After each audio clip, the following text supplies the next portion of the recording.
All right, y'all. We got a special edition of Talking Preps.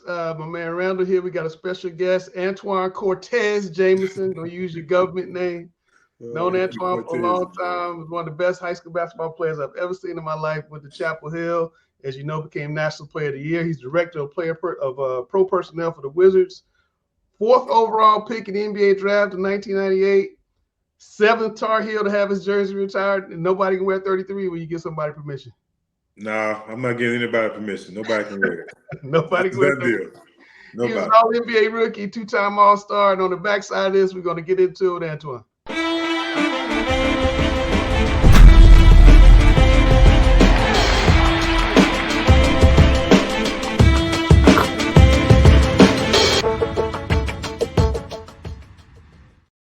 All right, my first question, Antoine. I remember in 1998, you kissed the floor at the Final Four, and I said, he's gone. Did you know it at that moment when you did that you were leaving, or did you think there was a chance you might come back for a senior year? That's the reason why I kissed it because I had no idea. Uh, we wound back to the previous year. I had an opportunity to leave school, but just debating with Coach Smith and my parents, we thought it'd be a good idea to come back another year. Coach said he thought I can improve my draft status if I stayed another year. Worked on some of my weaknesses. He did a thorough job as far as contacting a lot of the GMs in the league at that time, and they told him there's a couple of things that they wanted me to work on, and they felt like another year of college basketball would have definitely helped me out. So at that particular time, I didn't know if I was coming back or not. Just to make sure if I didn't, just an appreciation of my 3 years at Carolina, playing for the Tar Heels and things of that nature. I just knew it was special. Uh, might be the last time my parents saw me in a college basketball game. So for some reason, just the disappointment of being the number one overall seed and coming up short and not fulfilling out that dream as far as bringing a national championship to Chapel Hill. Just didn't know. So I just, for some reason, the instincts just kind of kicked in, Mm-hmm. hits the floor, and that was kind of one of the things, especially that following week, the next day. Oh, he's leaving, he's leaving. He kissed the floor, but at that particular time, I had no idea what was going on. So when did it flip from I need to come back and maybe work on something to I'm going to go to the draft? We sat down and talked. Coach Smith, he sat down once again that junior year, after my junior year, and went over some of the things he heard back from the scouts. They pretty much told him they felt like I would be a top 5, top 6 pick, and he was just like, "This is the main reason why you come to college is to put yourself in a situation to create generational wealth, to find a successful job." And just sitting back talking to him. My mom and dad did an unbelievable job as far as not putting that pressure on me, not worrying about taking care of the family. But as you know, I see my mom and dad work two jobs, sometimes 3 jobs at a time. They was always there to support me, but it was great to be in a position that I can take care of the family. But most importantly, that was my dream to play in the NBA. As long as I can remember dribbling a basketball, I've always envisioned myself putting on an NBA jersey, playing against some of the greats to ever play the basketball game. And it just felt like it was a great time. Financially, I thought I can set the family up for the future. And then the most important part, the basketball aspect of it, I felt like I was ready. And it was time to take that challenge and play in the NBA. Antoine, I want to jump ahead a little bit. I mean, you were in college in the 90s. NIL was not a thing. Yeah. How do you feel now about kids getting paid? Are you jealous? And, how do you feel about it? Well, I look at it like this. Take my position, somebody who played 16 years in the NBA, and the money I made in the NBA would have never been possible if it wasn't for the guys that played before me. And the money that these guys are making now is a testament of my generation and what we was able to accomplish on the NBA level. And I've always felt the NCAA and just high school sports in general, so much revenue is made off the backs of the athletes. And I felt like it was time that players, athletes, student athletes give an opportunity to make money from their name, image, and likeness. So I felt like we could have had a better barometer as far as like how to justify what is made or whatever. But I do believe that it was time for student athletes to get paid. I joke with my parents all the time. I'm definitely grateful that they had me. I say I might have had me a couple of years too early. But other than that, man, I think it's time for these kids to get paid for all that hard work they put in. So much money has been made off their back. So, hopefully we could have done a better job as far as, having some kind of guidelines, but not jealous at all. I'm definitely happy for the players. Yeah. And I just think we got to have better guidelines, educate these guys on, taxes and things of that nature. You're starting to hear stories, a lot of stories about that. But I think it's definitely time that, these kids was able to get paid for what they go out there and do every night in and night out.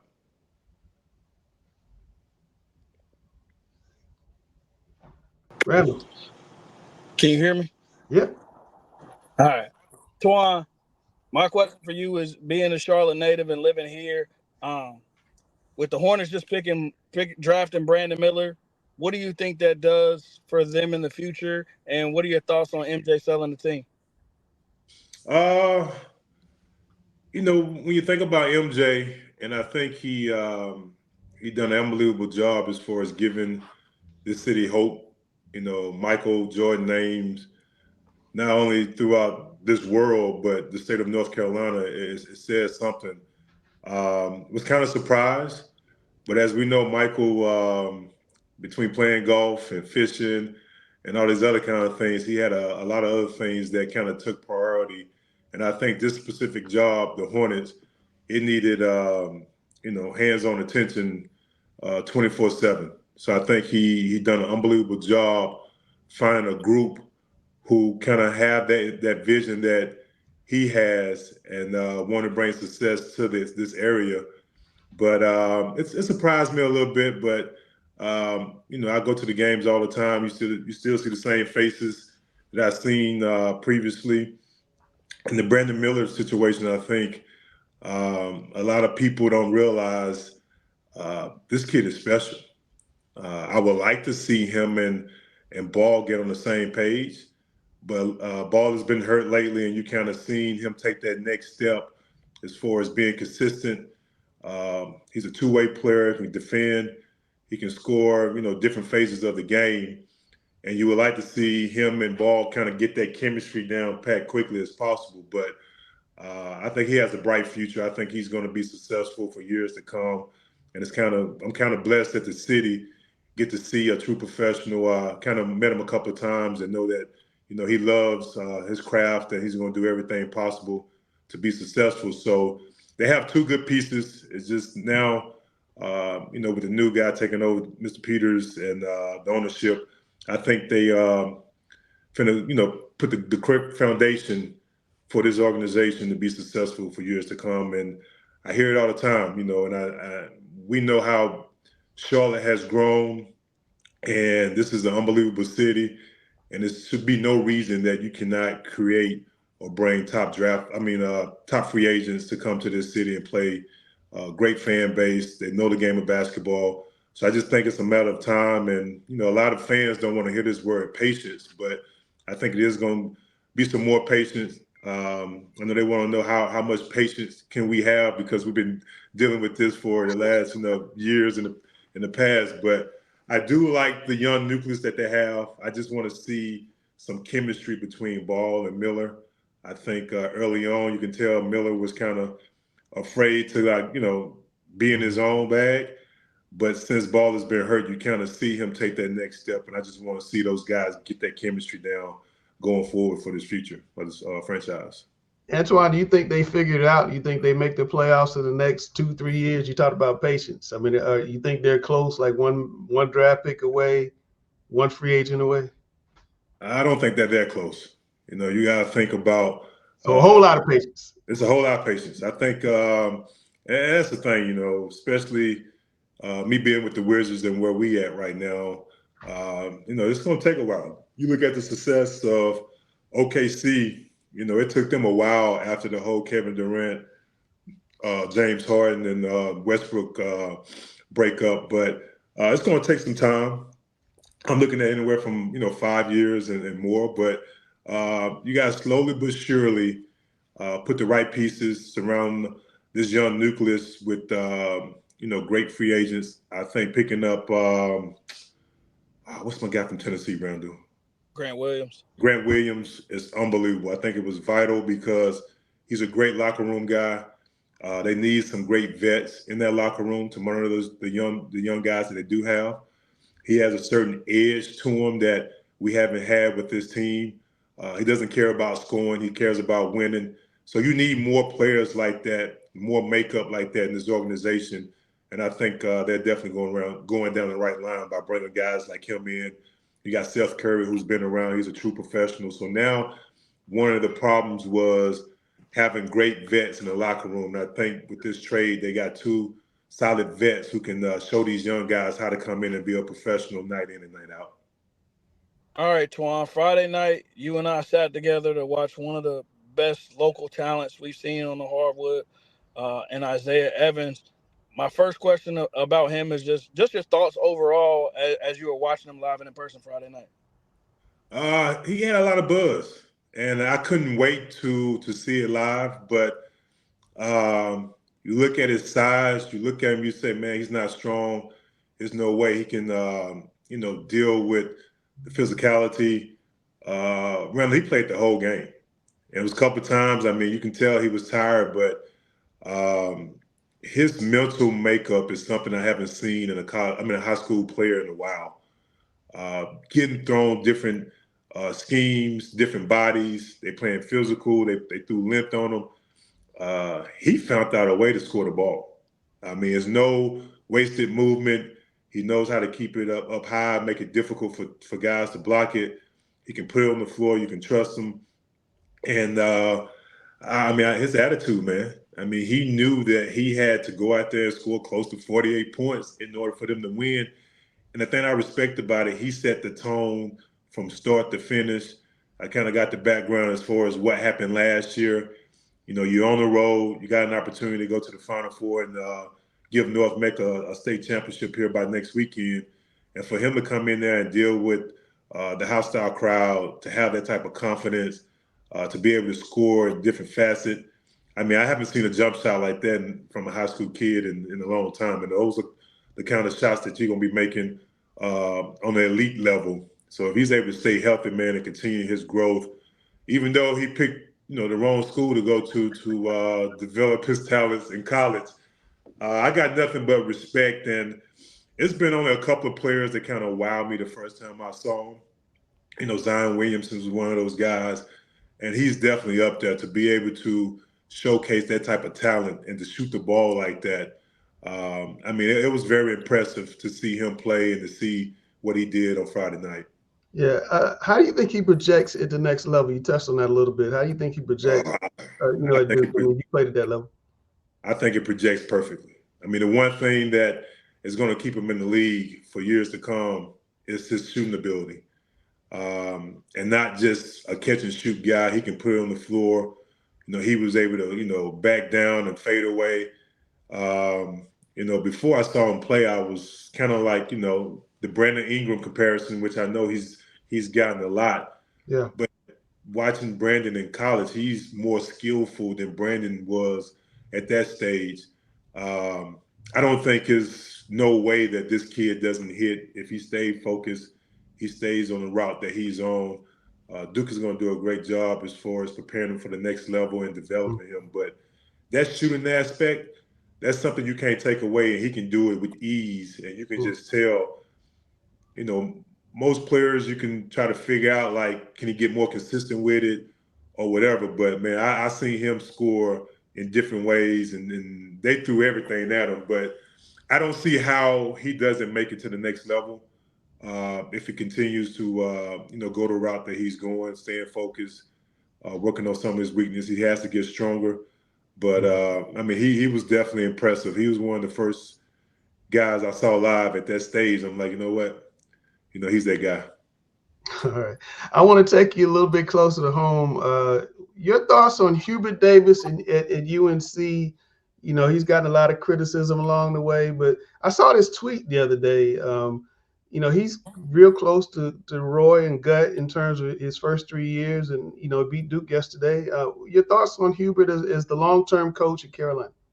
I love it, man. I remember when he took the job and I started talking to him. He like, "Twin, I didn't even know I wanted to do this." As far as coaching. But the thing I love about with Hubert is, of course, he knows the X's and O's of the game, but most importantly, man, he loves those players. And those players do an unbelievable job responding to his message, how he delivers his message. And that was one of the things that Roy had a problem with. He was like, "Antawn, they can't understand me. I can't understand them. I'm sitting here coaching the same way I coach the whole time I've been coaching." And it was an adjustment. But for some reason, Hubert has done a great job as far as being able to communicate with the players, getting the best out of them. I mean, Nancy, you see him.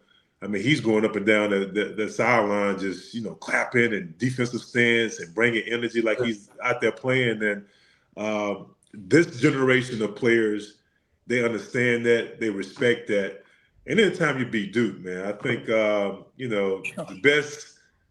best feeling in the world is when it was Coach K last game coaching in I forgot that gym down the road, but to see all those Dukies in there, they were sad. Shane Battier crying, man. I mean, it was the best feeling in the world. So he had at least a 15-year grace period for me at Carolina. And then, like a month later to be able to beat them in the Final Four.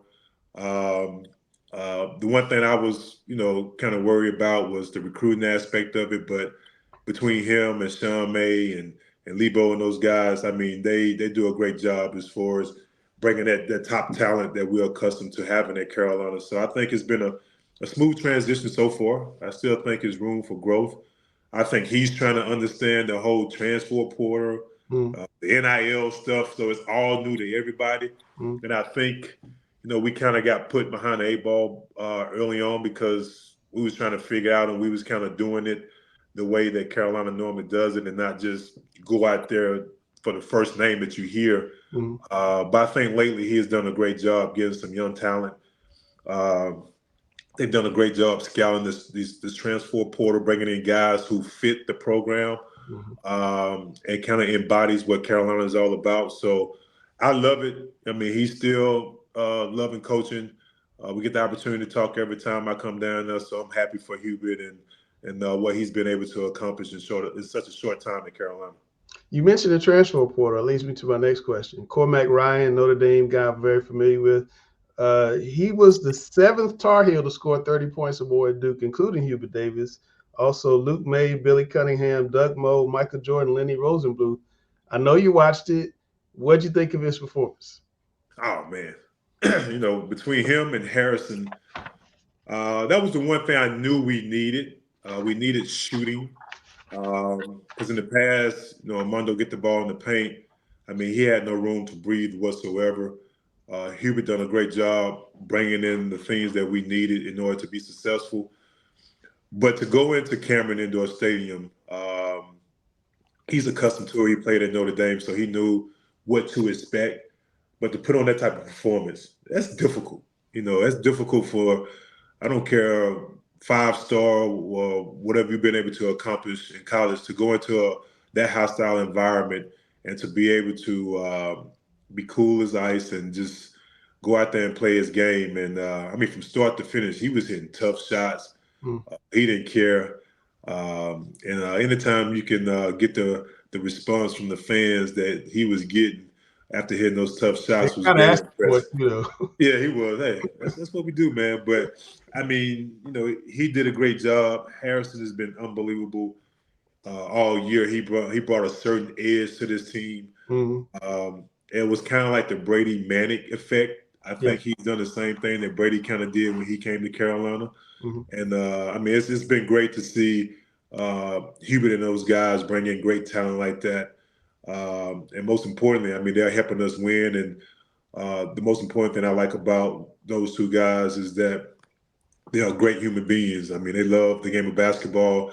They embody all the things that Coach Smith, Coach Guthridge, Coach Williams and Hubert Davis embodies and things of that nature. So it's something new. Like I said, these names keep coming up every year, and that's part of the everyday world in college basketball, college sports in general.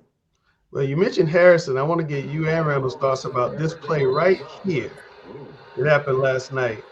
Randall, you first. What did you see there? Was it intentional or not intentional? It wasn't intentional. I didn't see anything there. I don't know. I don't know what all these people from Chapel Hill are talking about this morning. Man, just simply trying to get up. I didn't see anything. So when you get up, when you get up, you whip your leg like that. Hey man, listen. Y'all been going on and on about this Chapel Hill stuff, and I'm sitting here taking it. I didn't see anything. Okay, Antoine, what did you see on the play with Filipowski? Well, I'm glad I don't have Randall's glasses, but I saw I saw it completely different. I mean, it's a rivalry, and players from both schools, they have a certain respect. I'm gonna go the political route. I don't think it was dirty, but I never seen anyone get up from the floor like that.